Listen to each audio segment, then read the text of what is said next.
So people have been asking me about the bombshell of it all, document number 949-1, and it is Blake Lively's interrogatories. In it, they write a beautiful narrative about a smear campaign. The problem I had with it is I read the articles, or at least I've read some of those articles, and I'm like, the way that they're framing it uh, is not what you would get if you read the article. So, of course, I had to get my favorite digital friend, Chat, to help explain uh, just what I was seeing and just asked Chat to put it in a very short response to all the folks. So, here it is. When you place Blake Lively's legal team's framing side by side with the actual articles they cite, the gap becomes clear. Their narrative presents the press coverage as part of an organized effort designed to harm Blake's reputation and elevate Justin. They group together tabloids, fan speculation, influencer commentary, interview quotes, and standard entertainment reporting and recast them as coordinated attacks.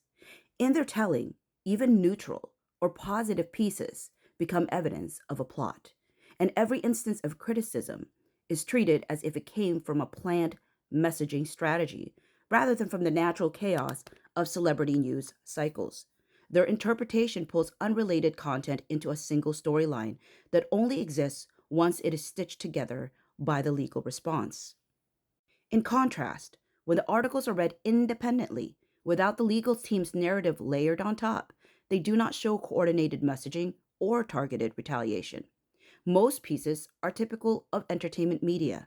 Some are neutral interviews, some are standard tabloid sensationalism, some reflect normal fan speculation on TikTok and Instagram. Several are critical of Justin as well, which contradicts the idea of a unified pro Justin campaign. None of the articles carry the tone, phrasing, or structure of a planned narrative. They look like what you expect from outlets like Daily Mail, Elle, People, Variety, and the US Sun. When you separate the evidence from the framing, the articles themselves simply do not match the sweeping story Blake's legal team is trying to build. So I said, after reviewing the articles, do you believe that BL's lawyers' narratives is accurate or technically true? And I laugh at Chat's answer because they're telling me that me saying it was technically true was actually being generous. They said, based on the articles themselves, their content, their tone, and their actual wording, Blake Lively's lawyer's narrative is not accurate and is only technically true in the most selective stretch sense. Here is the clearest way to put it. Their narrative is not accurate. The way her legal team frames the media coverage suggests a coordinated, deliberate, and strategically planted anti Blake storyline. That claim does not hold up when you read the pieces directly. The articles do not contain the messaging they say they do. They do not reflect a unified narrative. They do not carry the language or structure of a planted PR attack. They read like ordinary entertainment news. Some speculation, some criticism, some praise, some noise, and some messy tabloid exaggeration. Nothing in the content matches a highly orchestrated reputational assault. Their narrative is only technically true in a very narrow way.